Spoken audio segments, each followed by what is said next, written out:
문예지 탐구방송 요즘 소설 이야기 96번째 이야기 시작합니다.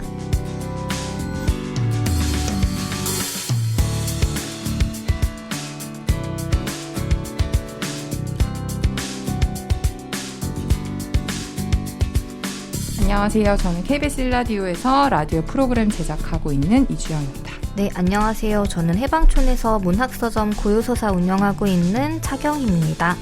네, 오늘은 저희가 조금 특별한 특집을 마련했는데요. 제목이 날마다 윤성이인데요. 아마 눈치채셨을 것 같아요. 윤성이 작가님 최근에 날마다 만우절이라는 신작 소설집 발표하셔서 저희가 윤성이 작가님 직접 모시고 이번 신작 소설집 날마다 만우절에 대해서 이야기 나눠보고 소설집 안에 있는 작품들 중에서 저희가 미처 한번 다루지 못했던 작품 같이 읽어보는 시간 마련했고요.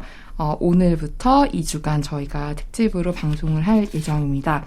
일단 윤성이 작가님 여기 모셨습니다. 안녕하세요. 예, 안녕하세요. 소설 쓰는 윤성입니다. 요즘 소설 이야기 단골 작가입니다. 네. 저희가 맞아요. 참 신기하게 네. 이거 수미 쌍관으로 맞춘 건 아닌데 1회 때 윤성이 맞아요. 작가님의 예. 남은 기억했었고요. 예. 중간에 또 이것저것 많이 했고 예. 네, 맞아요. 저희가 이제 종방을 3회 앞두고 있는데 예. 거기에 또 마지막에 이렇게 모시게 그러니까요. 돼서 저희는 영광이고요. 제가 그 오기 전에 궁금해서 이번 소설집 나온 거에 실려있는 작품 중에 유소야에서 몇 번 어느 회차에 다뤘는지 그냥 대략 찾아봤더니 남은 기억이 저희 1회에 네. 다뤘고 네모난 기억이 59회 그다음에 블랙홀이 44회 날마다 만우절이 78회 그리고 이제 중간에 네모난 기억 전문 낭독도 60일에 있고 해서 진짜 거의 유소야에서 가장 네. 많이 다 본의 네. 아니게 너무 사실은 조금 약간 팬심을 누를 때도 있는데 네, 윤성희 네. 작가님 소설들은 항상 안 된다고 우리 꼭 해야겠다고 네. 하면서 그냥 나중에는 대놓고 했던 것 같아요. 너무 좋다라는 얘기밖에 할 수 없었지만 그렇게 해서 한 그 정도 방송이 있어서 책 읽어보시고 궁금하신 분들은 그 회차 같이 들어주셔도 좋을 것 같아요. 그래도 저는 좀 놀란 게 아니 그렇게 다루고도 저희가 읽어보지 않은 소설이 6편이나 더 있는 거예요. 네, 맞아요. 그러니까 소설집에 보통 저희 7편, 8편 요즘에 들어가는 거 알고 있는데 11편이 실려서 예. 저희가 선생님한테 안 그래도 방송 전에 여쭤봤더니 옛날 정규 앨범 스타일이라고 네. 꽉꽉 원래 채워서 그렇게 트랙을 항상 소설집 그렇게 내셨어요? 11편은 처음인 것 같고 대체로 10편씩은 다 됐어요. 예. 아, 예. 근데 이렇게 다작을 어떻게 이렇게 하세요? 이게 가능한 일인가? 약간 이런 생각이 드는 거예요, 아니 저는. 근데 이게 2016년도부터 쓴 걸 묶은 거니까 사실 네, 거의 네. 5년 동안 쓴 거라 다작이라고 하기는 좀 그래요. 근데 이제 네. 제가 2016, 17년, 뭐 2018년 이때는 장편 소설도 좀 있었고 그 사이에 중편 소설 천만장 하나 맞아요. 냈잖아요. 네. 그래서 단편을 좀 그때 좀 뜸하게 쓰다가 이제 소설집을 좀 묶어야 되겠다는 생각이 들어서 재작년부터 작년까지 2년 동안 조금 바짝 좀 써서 묶게 되었고요. 네. 그다음에 제가 단편이 조금 짧아요. 100매 넘는 작가들도 있는데 네. 전 대체로 80매에서 90매 사이? 이 정도인데 행가리를 잘 하지 않아서 네. 더 좀 짧게 느껴져요. 그래서 이게 11편이 실렸는데도 네. 아마 다른 작가들 소설집의 두께랑 보면 그렇게 뭐 두껍지 않습니다. 네, 네, 아직 네. 제 책을 못 보신 독자분들 두껍지 않습니다. 걱정 마세요. 네, 부담 없이 저희 한번 도전해보는 걸로 네. 11편. 네, 알겠습니다. 일단 날마다 만우절 이게 저희가 날마다 만우절 소설을 마지막에 저희도 방송했던 걸로 기억을 하는데요. 네.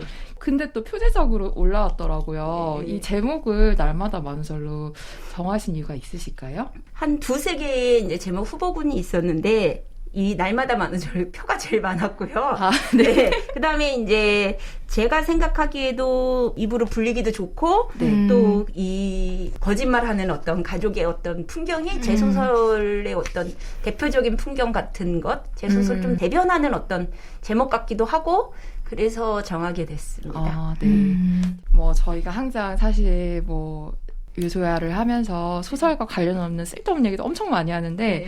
윤성희 작가님 소설 얘기할 때 특히 사실 그랬던 것 같아요. 네. 이 소설 속에 뭐 등장하는 뭐 예를 들면 그 남은 기억에 있는 아가페 미용실이라든지 네. 어떤 좀 와 이 디테일 정말 네. 속된 말로 쩐다 이런 것들 엄청 많이 했는데 네. 사실 그 중에 저희가 제일 많이 한 얘기는 결국 술 얘기였거든요. 예. 그러니까 이 작품 안에 나온 이거 술 맛있겠다. 이 안주랑 먹으면 진짜 예. 맛있겠다. 이걸 어떻게 생각해냈을까? 이런 얘기 진짜 많이 예. 했고 또 기억나는 게 저희가 그 네모난 기억할 때 경희님이 그 정민이랑 민정이가 만나서 먹는 것 중에 아, 네네. 그거 엄청 감자탕. 네네네. 네네네. 그러니까 감자탕을 비 오는 날에 맞아요. 먹는 게 얼마나 네. 맛있는지 비 분명히 맞고 맞으면 맛있다고 먹으면 그랬을 거예요. 네네. 비 맞고 먹으면. 네, 그거 경험에서 비롯 아시게 된 건가요? 아니 그냥 썼어요. 그러니까 일테면 이제 가게 주인이 하는 얘긴데 네. 뭐 어서 오세요 이런 대사 쓸 수 없잖아요. 그러니까 이제 근데 가게 주인이 한마디를 하고 싶으니까 그러니까 제 머릿속으로 이제 항상 저는 이런 생각을 하거든요.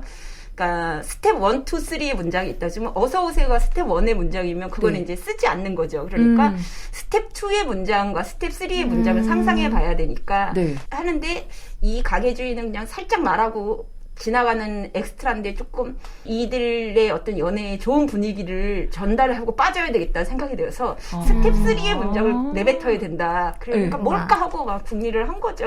예. 근데 저희는 거기 넘어가서 비 맞고 감자탕 먹어야겠다 생각했거든요. 그거밖에 모르니까요. 근데 이제 추웠고 시시할 때 먹으면 맛있을 것 같아요. 경험이 없었지만 되게 와닿는 문장이었고 예. 저는 그때 왜 네모난 기억 전문 낭독 녹음 예. 후에 저희가 조금 더 얘기했었잖아요. 예. 근데 그때 거기에 이제 장례식장 얘기도 많이 예. 나오는데 뭐였죠? 뭐 맛집이라고 코다리 네, 맛집. 코다리 네, 맛집이라고 장례식장. 코다리 맛집. 실특정 그 장소를 예. 얘기를 해주신 데가 있었는데 예. 그러니까 왜 이렇게 소설이 다 너무 좋고 감정적으로 남지만 예. 유난히 인상 깊은 장소에 예. 장면에 꼭 그런 예. 너무 잘 어울리는 음식들이 네, 있는데 네. 그때도 이제 한창 그런 거 여쭤봤을 때 그 작가님만의 곳간에서 네. 그런 네. 거를 이렇게 꺼내서 네. 소설을 쓴다 이런 얘기를 표현을 하신 게 있는데 네. 그게 되게 오래 기억에 네. 남았거든요. 네. 그래서 그 스텝 3의 문장 그런 네. 말씀은 그때는 이제 못 들었지만 네. 그런 곳간에서도 스텝이 다 나눠져 있을 것 같은 그런 생각이. 네. 진짜 그 네. 곡간은 뭐 있어요? 그 아니 곡간에 그게 뭐 그 이야기 보따리 같은 혹부리 맞아. 영감 이야기 보따리 같은. 그 네. 뭐 소설을 위한 곡간이라기보다는 그냥 살면서 제가 좀 잡스러워서 이렇게 모아놓는 그 머릿속에 이제 두서없이 넣어놓는 거죠. 그냥. 그 이번에 문학동네 여름호에 일기 있으셨잖아요. 예, 예, 예. 그거 읽고 알았어요. 왜냐면 그 예. 길지 않은 일기인데 네. 거기서만 이미 한 3편 정도 소설거리를 얘기를 하시더라고요. 그래서 그게 이제 지나가다 들리는 그쵸. 사람들의 얘기나 말이나 장면을 보고 이제 메모 스케치를 예, 하신 예. 건데 그러면 그 장면에 그 사람이 등장하는 소설을 써봐야지. 그래서 다 기승전 소설로 끝나는 얘기들이 많아서 아, 이 맞습니다. 작가님은 정말 예, 예. 모든 일상에서 다 예. 이거를 소설로 맞아요. 길어 올리시는 게 있구나 예. 해서 곳곳에 배치된 문장들이 다 예. 좀 이해가 되더라고요. 예, 그러니까 뭐 카페나 길을 걸을 때나 뭐 이럴 때 좀 엿듣는 것도 좀 좋아하고 예. 예, 멍하니 그냥 앉아서 사람들 보다 보면 그냥 뭐 저런 건 뭐지? 이렇게 한 다음에 네. 그냥 이제 나만의 창고에 집어넣었다가 네. 소설을 쓰다가 생각나면 이제 그거랑 같이 결합이 되는 거고 뭐 생각 안 나면 또 잊어버리는 거고 뭐 예, 그런 것 같아요. 예. 네. 또 궁금한 게 그 날마다 만우절에서 그 미자 말자 있잖아요. 네. 그 할머니 캐릭터는 그냥 온전한 상상인가요? 예, 온전한 상상이에요. 아, 그 할머니 너무 매력 있던데. 예, 네. 아, 근데 이제 네. 그 미자 말자라는 것보다는 진짜 한자 이름을 잘못 읽어서 네네. 이름을 잘못 부르는 걸로 해야 되겠다 생각을 했었어요. 근데 네네. 촌스러운 이름인데 이쁜 이름으로 바뀌는 걸 해야 되는데 네. 너무 한자로 아무리 쳐도 너무 네. 힘든 거예요. 그래서 이게 제일 쉬운 거 하자. 미자 말자는 이게 예, 쉬운 한자잖아요. 그러니까 네. 그냥 이걸로 해야 되겠다. 그래서 예, 아. 정령하는데 꽤 걸렸어요. 그래서 그 미자 네. 말자 그거 하는데 네. 그리고 이거는 저의 그냥 상상인데 망상인데 네. 여기에 언니보다 오빠가 더 많이 나오더라고요. 주인공들한테요. 네. 선생님이 언니보다 오빠를 더 좋아하시는 게 있어요? 아니 그거는 없고요. 네. 예, 그냥 그 이제 특히 할머니들 좀 그릴 때 네. 오빠 오빠들이라는 게 약간 오빠 겸 아빠 겸 장남 겸 뭐 집안이 좀 그런 부분이 있으니까 이제 그런 거에 대한 애증관계를 그리기가 조금 약간 수월한 것 같고 이래서 할머니들 좀 그릴 때는 조금 그렇게 좀 그리는 부분도 있고 그러고 보니까 뭐 남자 화자인 경우엔 누나도 있고 약간 그러니까 뭐 여성 화자인 경우에는 자연스럽게 주변에 남성 인물들 얘기도 섞여 들어오고 대체로 형제 관계가 좀 많고 남자 여자 좀 섞여 있고 뭐 이런 그냥 뭐 그렇게 그 캐릭터들이 사실은 엄청난 그 전사 이야기들을 갖고 있잖아요. 다 백스토리들이 엄청나게 풍부한 캐릭터들이 엄청 등장하는데 저는 이제 예전에 그 사적인 자리에서 그 작가님께 그런 얘기를 들은 적은 있거든요. 그 캐릭터를 이제 구상을 할 때 가짜로 생년월일을 넣어서 사주까지 한번 가본다고. 그래서 캐릭터 구축을 어떻게 하시는지 좀 궁금하긴 하더라고요. 이 풍부한 이제 소설을 뭐 쓰기 전에 어떻게 캐릭터 구축을 다 할 수는 없잖아요. 이제 쓰면서 이제 차근차근 이렇게 뭐 쌓아가는 건데요.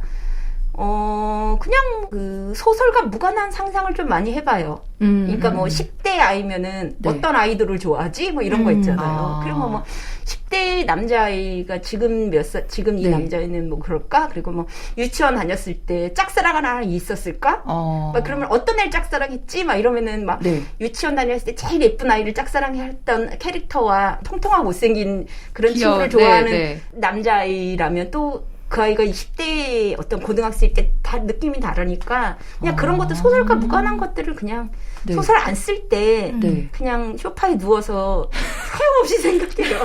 저는 그러니까 그냥 긴장되는 스타일이거든요. 그냥 누워서 이 주인공은 뭐지? 그리고 혼자 이제 점심 먹으면서도 비빔국수 먹을까 이러다가 이 주인공도 비빔국수 좋아할까? 뭐 이런 거로 그냥 그렇게 저는 이번 소설집 이제 그 전에 저희 다루면서도 읽어왔고 소설집으로도 한 번 더 읽는데 사실 이 방송 준비하면서 궁금한 점들을 이제 막 생각을 해보잖아요.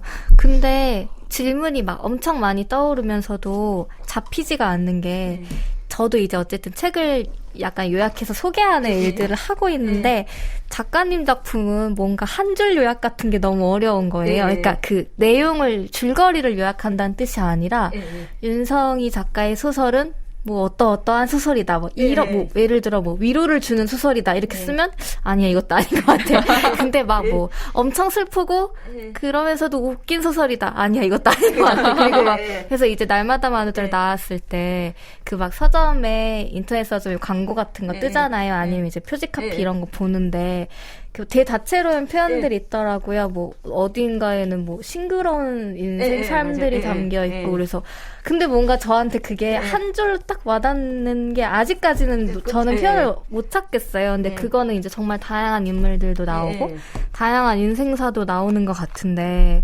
그래서 질문이 작가님은 여태까지 생각하셨던 혹은 누군가 표현해줬던 리뷰나 이런 거에서 좀 이거 맞는 것 같아. 좀 내가 쓴 것과 가까운 것 같아라는 감상이 혹시 있으셨는지가 좀 궁금하더라고요. 이 책은 아직 이제 나온 지 며칠 안 됐으니까 리뷰가 아직 뭐 많진 않을 수는 있는데 저는 귀가 얇아서 다 이것도 괜찮은데 저는 그런 통이에요 사실. 아주 신인 때는 사실 작가의 말에 좀 비슷했어요. 아주 신인 때는 저 작가는 어떤 작가 이렇게 꼬리표가 붙는 게 조금 부담스럽고 어떨 때 좀 답답하게 느껴질 때도 있었는데 지금은 전혀 그렇게 생각하지 않고 그런 게라도 있는 게 어디인가 뭐 이런 생각을 많이 하거든요. 그래서 위로도 좋고 최근에 제가 제일 마음에 들었던 말은 사실 저희 이 책 표지에 있어요. 이 담당 편집자분이 써주신 건데요.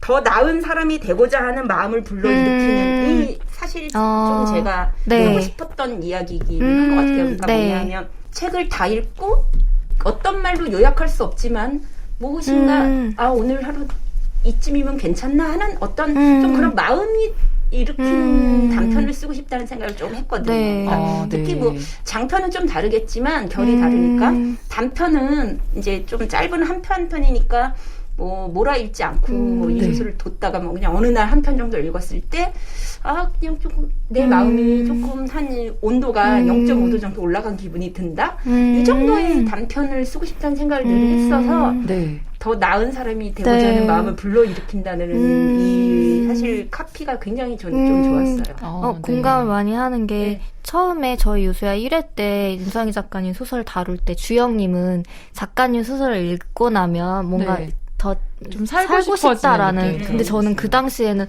저는 너무 마음이 힘들고 뭔가 더 살아도 계속 이렇게 살 것 같은, 그러니까 블랙홀에서 다루는 느낌이랑 좀 비슷한 쪽에 가까웠던 거예요. 뭔가 이 구멍에서 어떻게 헤어나올 수가 없을 것 같고, 물론 그럼에도 살아가고 있지만 이라는 거에서 머물렀는데 어느 순간부터 계속 회를 거듭해서 읽을수록 새로운 작품들을 저도 주영님 감상에 되게 많이 공감이 됐고 근데 제가 그때만 해도 작가님 작품을 많이 읽진 않았었거든요. 근데 여러 편 읽다 보니까 저도 이제 표지 카피는 이제 사실 막 꼼꼼히 읽진 못했고 저 책 나오고 서점에 소개 잠깐 올렸을 때는 좀 읽고 나면 약간 저는 근데 냉수 맞은 느낌도 있어요. 그래서 뭔가 저 제대로 살아야겠다라는 생각이 든다거나 아니면 제대로 살고 싶은 생각이 들 때 생각나는 소설들이라는 얘기를 쓴 적이 있는데 이렇게 한가하게 술만 먹는데요?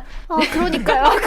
그럴 때마다 왜냐면 이 안에 인물들이 제가 사는 것과 좀 비슷하게 사는 게 있는데 근데 그러다가도 뭔가 아차 싶게 만드는 게 좀 있는 것 같아요. 그러니까 좋은 느낌으로도 아차가 있고 너무 수렁에 빠진 것 같은 느낌일 때도 아니야 뭔가 아니야 이건 아닌 것 같아 이렇게 느껴지는 순간이 있어서 더 나은 사람이 되고자 하는 것까지는 마음이 그렇게 고양되지 않지만 근데 뭔가 제대로 생각하고 살아야겠다라는 생각이 좀 들 때가 있어요. 그래서 저도 그 뒤 지금 카피 얘기해 주신 거엔 좀 공감이 되는 부분이 있네요. 그 저희가 이제 앞에서 했던 그 술과 음식의 향연에 대한 이야기에 이어서 저는 사실은 그럼 이 중에서 너가 하고 싶은 따라하고 싶은 장면을 하나 뽑으라면 저는 뭐 매번 바뀌지만 지금은 그 날마다 만우절에 여자 주인공이 헤어진 남자친구가 예전에 했던 버릇을 따라하는 장면 있잖아요. 새벽 5시인가? 편의점 가서 맥주 한 캔 사들고 마시면서 동네 돌아다니는 저는 저건 꼭 한번 해봐야지라는 생각했었는데요. 혹시 작가님이 이건 한번 해보세요 하고 추천하고 싶거나 아니면 나는 솔직히 이 안에서 이 조합이 제일 좋았다. 뭐 술과 안주든 장면이든 그런 게 있을까요? 이건 좀 가족이 모여야 되는데 날마다 만우절이 백숙에 이렇게 겉절이 먹고 인삼주랑 같이 먹는 거. 근데 그 겉절이 진짜 맛있는 거 구해야 될 것 같아. 그러면 이 칼국수집 이 사위 너무 부럽더라고요. 그런 것이 이제 그러니까 식구가 아니어도 이제 사람이 많을 때 추천할 때는 그것이고요. 2명일 때는 비를 맞고 감자탕을 먹는 거. 맞아요. 지금 딱 여름이라서 더 그런 게 풍경이 와닿는 게 있는 것 같아요. 저희가 그 이번 시간이랑 다음 시간에 걸쳐서 경희님과 제가 한 편씩 이 소설집 안에서 고른 작품들 그리고 마지막으로는 작가님이 깊이 한번 들여다보고 싶다라고 골라주신 작품들 총 3편을 저희가 이야기 나눌 건데요. 일단 먼저 미리 저희가 그 목록을 말씀드리면 저는 스위치라는 작품을 골랐고 경희님은 눈꺼풀 이라는 작품 골랐고 작가님은 저는 어느 밤 다 3글자예요. 저희가 이 순서대로 깊이 한번 이야기 한번 해볼 텐데요. 이번 시간에는 그래서 스위치 먼저 이야기 한번 해보겠습니다. 스위치는 뒤에 수록된 그거 보니까 2016년에 쓰신 건데 저한테 그렇게까지 이게 5년 전 소설이란 말이야 그렇게 느껴지진 않았어요. 제가 간단히 일단 줄거리만 말씀을 드리면 여기서 화자는 30대 후반 싱글인 남성인데요. 이 화자인 남성은 좀 되게 귀여운 취미가 하나 있어요. 한 해의 마지막 날에 양말을 사요. 그리고 새해 1월 1일이 되면 꼭 새 양말을 신는데 그게 약간 가족의 좀 나름 전통인 것 같아요. 새해에 엄마가 전화가 와서 너 새 양말 신었니? 약간 이렇게 묻는 거 보니까 이 새 양말을 이제 신는 어떤 취미 전통을 가족 전통을 갖고 있는 남자인데 이 남자가 뭐 그렇게 유능한 사람처럼 보이진 않아요. 회사에서 6년 전에 대리로 진급한 뒤에 계속 제자리고 입사 동기 중에 거의 끄트머리 한 1, 2등 하는 회사원인데 화자가 새해에 특별하게 하는 일이 하나 있어요. 그 일을 하면서 벌어지는 이야기가 담겨 있는데 그 일이 뭐냐면 화자의 막내 삼촌이 지금 교도소에서 수감 중인데 아버지가 연락이 와서 너 막내 삼촌 면회 한번 갔다 와라 라고 하는 바람에 가장 가깝기도 하고 아버지의 말로는 너를 가장 좋아했다 막내 삼촌이 이런 핑계를 대서 알았다고 하고 이제 아버지 심부름 겸 막내 삼촌 면회를 가는 이야기예요. 근데 이게 면회를 가서 막내 삼촌과 만나고 어쩌고 하는 이야기가 아니라 면회를 갔는데 공휴일은 면회 안 된다 그러고 그러면 양말이라도 넣어주려고 했는데 양말도 안 된다 그러고 그래서 돌아와서 나왔는데 또 근처에 또 두부 맛집들이 엄청 네 두부 맛집 우리 저 두부 전문 식당들이 많아서 거기 들어가서 이제 두부 먹고 그것도 권하고 싶은 술 안주네요. 아 네. 모두부의 막걸리. 네 막걸리 마시고 나와가지고 차에서 좀 한숨 자다가 약간 뒷부분에 좀 노상 방뇨도 하고 남의 자전거도 좀 탔다가 이렇게 다시 이제 자기 차에 이제 올라타면서 끝나는 이야기예요. 근데 이제 윤성희 작가님 소설이 대부분 그렇듯이 이 서사 안에 정말 여러 가지 그 막내 삼촌과의 추억이나 본인의 이야기나 가족 이야기나 이런 것들이 이제 쏙쏙 들어가 있어서 약간 어떤 느낌이냐면 좀 겉은 그냥 일반 핫도그인데 그 핫도그 안에 여러 가지 맛이 되게 다양하게 들어있어서 한 입 베어 물 때마다 약간 모듬 핫도그, 약간 모듬 김밥 이렇게 먹는 약간 그런 느낌이 저는 좀 들었었거든요. 근데 제가 이 소설을 왜 이 소설집 안에서 골랐을까 생각해 보면 너무 결론부터 말하는 걸 수도 있는데 저는 그래도라는 단어 때문이었어요. 이제 이 막내 삼촌이 사실은 교도소에 갔다라는 사실 그리고 수감 중이라는 것만으로 일단 사람들이 생각하기에 저 집안에 분명히 이제 문제아였을 것이다. 약간 말썽 부리고 좀 짐이 되고 이제 이런 사람들이라는 약간 기본적으로 저희가 짐작 같은 걸 하게 되잖아요. 근데 물론 이제 그 막내 삼촌이 좀 범죄를 저지르고 실제로 수감돼 있긴 하지만 이 막내 삼촌이 어릴 때는 정말 천재 소리 듣는 그런 집안의 희망이었고 그 이후로 약간 좀 엇나가긴 했으나 어쨌든 그 막내 삼촌이 그래도 나한테 어떤 사람이었을까라고 이제 계속 막내 삼촌과의 추억을 곱씹어보는 장면이 있어요.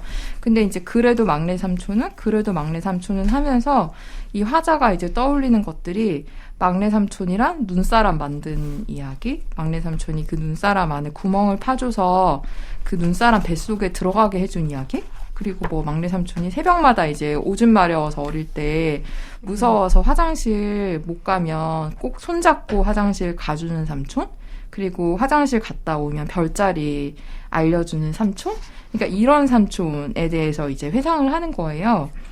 근데 저는 이 그래도 막내 삼촌은 이라는 이 문장이 약간 윤성희 작가님 소설 전체를 좀 아우르는 테마 같다는 생각도 약간 좀 들었었어요. 어떤 사람이 어떤 범죄를 저질러 뒤에 나오긴 하지만 뭔가 되게 나쁜 일을 한 사람 같고 집에 골칫덩어리인 것 같고 저 사람은 뭔가 좀 한심하고 모자라는 사람 같은데 그래도 과연 그 사람이 그러면 정말 그것뿐일까? 그래도 그 사람과의 어떤 것들이 있지 않을까? 라고 계속 좀 곱씹어보는? 근데 제가 살면서 제일 못하는 것 중에 하나가 이거거든요.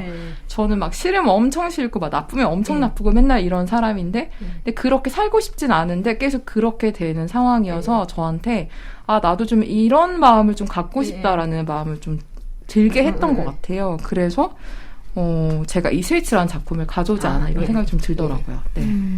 이 소설은 전 소설집 베개를 베다 출간하고 바로 쓴 소설이거든요. 네. 그래서 이 소설집에서 제일 먼저 쓴 소설인 거죠. 이 소설집에서. 근데 아마 이걸 쓰고 전체적으로 앞으로 묶일 소설집은 좀 이런 톤이 되지 않을까. 그러니까 그럼에도 불구하고의 세계가 되지 않을까. 그 다음에 이 이후로 이렇게 가족 중에 범죄를 저지른 가족 서사를 조금 여러 번 더 변주해서 쓰게 된 것도 이 소설을 쓰고 난 다음에 이제 이 소설을 쓸 때는 그런 생각을 못했죠. 물론 쓰고 이제 발표를 하고 몇 달 동안에 이 소설을 좀 곱씹어 보니까 다음 소설집은 좀 이 세계에서 조금 계속 변주를 하거나 계속 다른 쪽으로 좀 확장해 보면서 소설집에 실릴 소설들을 써보면 어떨까라는 생각을 좀 하게 됐어요. 저도 그래서 네. 개인적으로 좀 애착이 가는 단편 중에 하나이기도 하고요. 네. 스위치 말씀하셨을 때 그 아무도 미워하지 않는 밤도 약간 살짝 저희가 네. 고민하긴 했잖아요. 네, 근데 맞아요. 여기에도 그둘 중에 고르려고 옆집 했었어요. 형 예, 맞아요. 얘기도 스위치랑 연결되는 예. 거 있는 것 같고 예. 그 전반적으로 소설집에 나쁜 마음을 먹은 자신들에 대한 속마음을 예. 고백하는 인물들이 많이 나오잖아요. 네. 그래서 뭐 범죄 수감까지는 모르겠지만 예. 네. 그런 마음에 좀 많이 공감을 사실은 이입을 하면서 읽다가 스위치가 좀 뒤에 실려 있잖아요. 예. 근데 스위치의 그 이제 한 스위치를 누르기 나름이라는 표현으로 그 마음이 좀 어느 쪽으로 갈지에 대한 거. 근데 그게 되게 가벼운 사소한 행동처럼 보여지는데 스위치를 누른다는 게 여기서는 이제 진짜 실제로 방에서 불을 끄는 그런 거긴 했지만 근데 그게 그냥 물론 어떤 사람에 대해 무한한 이해를 할 수가 없는 건 힘들겠지만 정말 너무 이제 스펙트럼이 다양하니까 네. 근데 그 저 사람에게도 저런 순간이 있었겠지? 그리고 나였으면은 어떻게 했을까라는 생각들을 좀 자주 이 소설을 읽으면서 좀 했던 것 같아요. 그래서 저도 이제 주영님이 어떤 거 소개할지 서로 고르는 얘기할 때 스위치가 상징성이 진짜 있다라는 생각이 들기는 했거든요. 네, 네. 그래서 그 순서는 생각을 못하고 예, 읽다가 내 얘기 이제 작가님께서 얘기하시는 거 듣다 보니까 진짜 좀 전반적으로 계속 그런 생각을 했던 것 같아요. 저 사람이 나쁜 결과를 가져오는 어떤 행동을 혹은 남에게 해를 끼치는 행동을 했다고 해서 그 마음이 오래전부터 막 계획되고 원래부터 그렇죠. 예. 악하고 이것이 아니라 정말 한순간에 어느 쪽으로 기울어지는 순간이 나한테도 있을 수 있고 내 주변 사람한테도 있을 수 있는데 그럼 그 다음 어떻게 해야 되지? 라는 생각까지도 좀 가더라고요. 그 여기서 양말을 예. 새해마다 예, 새 예. 양말 신는 거 마지막 날에 이제 양말 사고 예. 이거는 어떤 이거- 생각이 아니 저 너무 어릴 때 귀여운데 항상 1월 1일 날 엄마가 새 양말을 줬어요. 아, 정말요? 이건 실제로 경험이시구나. 네, 그 1월 1일 날도 새 양말을 주셨고 음력 1월 1일 날도 네. 주셨어요. 왜냐면 음력 1월 1일 날은 또 제사를 지내니까 저희 집 제사를 지내니까 네. 아마 새 옷 정도를 못 사줘서 새 양말을 주신 게 아닌가 싶을지는 모르는데 네. 그냥 새해 첫날이라 그런지 늘 아침에 설빔 같은 개념에 네, 새 양말을 아. 주셨어요. 새 거 신으라고. 이런 네. 세리머니 하세요, 주영님? 아니요, 전 처음 봤어요. 근데 저도 너무 없어요. 괜찮은 거예요. 네. 네. 그래서 나도 사봐야지. 할 수 생각했어요. 있겠다 싶은 네. 이거는. 근데 그게 저는 좀 좋았어요. 새 양말을 신는 게. 근데 뭐 우리가 새 옷까지는 좀 네. 좀 느낌이 다르지만 새 양말은 아주 사소하게 해줄 수 있는 네. 가장 나를 정갈하게 하는 가장 사소한 단위 중에 하나가 아닌가라는 네. 생각이 들어서 예. 저는 그리고 여기서 또 되게 인상적인 그 장면이 아마 많은 분들도 그렇게 생각하실 것 같은데 그 두부집에서 이제 혼자 밥 먹다가 옆 테이블에 이제 이야기하는 소리를 듣잖아요. 그 부분인데 아마 아들이 수감되어 있는 것 같은 그런 이제 느낌을 주는 부분인데 코끼리 이야기 하잖아요. 예. 근데 이제 제가 간단히 설명을 해드리면 이런 거예요. 그 이제 엄마로 보이는 이제 그 여성이 그 아빠한테 이렇게 얘기하죠. 중국에서 실현당한 코끼리가 난동을 피웠다냐? 열대인가? 아무튼 차를 여러 대 부쉈다는 뉴스였어. 그래서 저도 무슨 얘기를 하려나 했는데 거기까지 말하고 여자가 술을 한 잔 마시더니 코끼리도 실현을 당하면 그렇게 괴로워하는데 승민이는 어땠겠어? 그래서 그런 거 이러는 거예요. 근데 저 되게 울컥한 거예요, 여기서. 저는 승민이도 아니고 승민이 여자친구도 아닌데 갑자기 제가 울컥했는데 또 그 와중에 남자가 걔가 짐승이야. 너무 승민이가 산통을. 코끼리야, 승민이가 동물이냐고. 근데 그것도 너무 이해가 되는 거예요, 그 맞아. 장면이. 근데 또 더 재밌는 건 저는 이게 윤성희 작가님의 작품에서 되게 많이 보게 되는 그건 것 같은데 근데 이걸 엿듣는 화자는 그걸 생각하는 게 아니라 아니 코끼리가 실현당한 거 어떻게 인간이 알았을까 이 생각을 하는 거예요. 맞아요. 근데 그러면서 결국은 이제 여기서 이 화자인 남자도 결국 못 참고 두부랑 누룽지 막걸리 시키잖아요. 근데 이 장면 너무 그러니까 되게 여러 가지 감정을 불러일으키더라고요. 근데 되게 지치지 않을 것 같아요. 맞아요. 네. 근데 이 장면 보고 네. 생각난 게 공감하고 생각났던 네. 게 뭐냐면은 제가 옛날에 여수의 아쿠아리움을 간 적이 있는데 오래전에 실제로 이렇게 설명해주는 분이랑 다니는데 펭귄을 본 장면이었는데 어떤 펭귄이 그 여러 마리가 있잖아요. 근데 제가 마침 그 장면을 보고 있었어요. 그러니까 나중에 설명으로 들었을 때에 의하면 수컷 펭귄이 돌멩이를 이렇게 갖고 왔다가 옆에 네. 암컷 펭귄한테 이렇게 줘요. 근데 암컷이 그걸 이렇게 그냥 거절해요. 손으로 쳐서 그 구애 행동을 했는데 거절한 거거든요.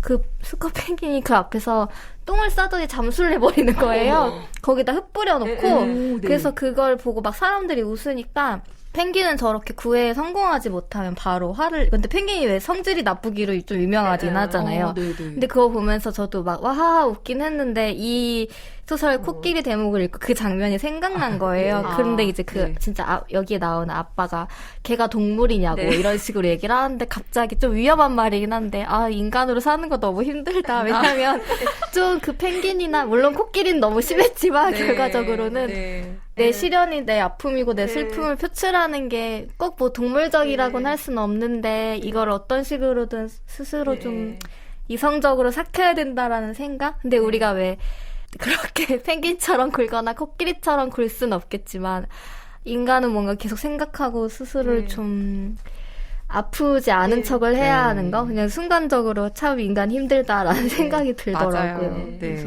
이 대목 그 옛날에 봤던 거 귀여운 거 생각나가지고 좀 웃기기도 했고 근데 실제로 그게 어떤 관찰에 의해 저 펭귄이 지금 구애에 성공하지 못했습니다라고 하는데 저도 근데 그때 속으로 생각했거든요.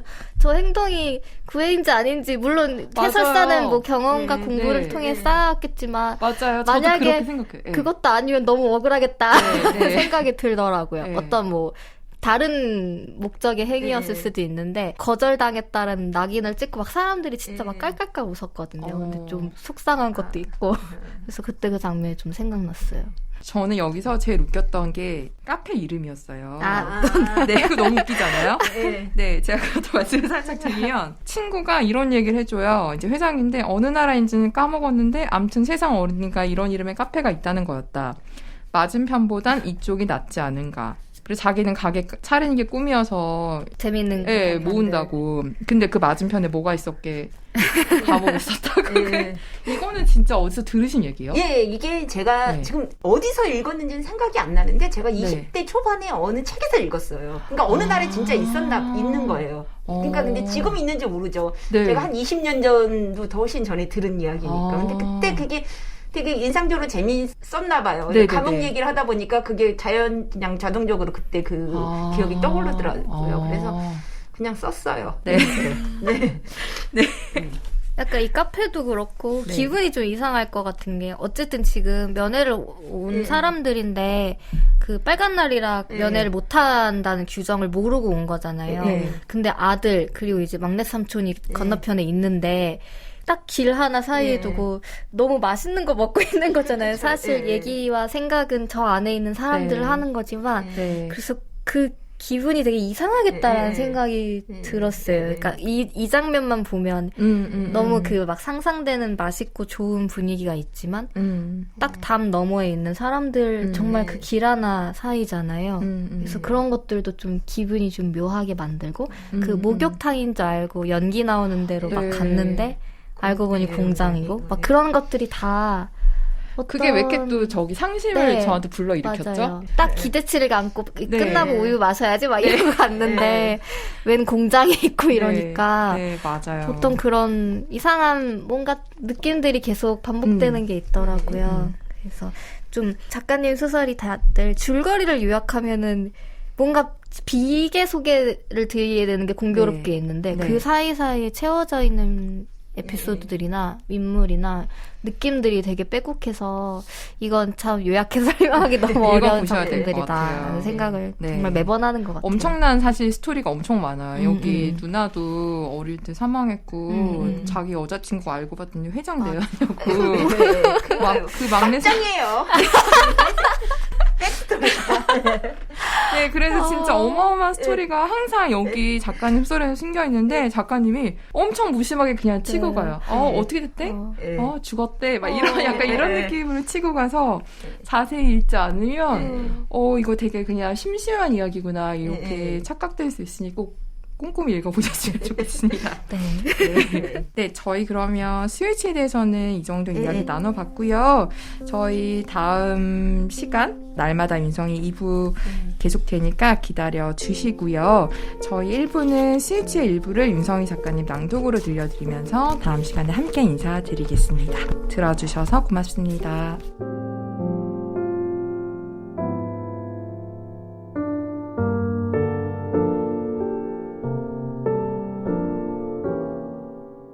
나는 술을 한 모금씩 마시며 계속해서 그래도 막내 삼촌은 이러는 문장을 만들어 보았다.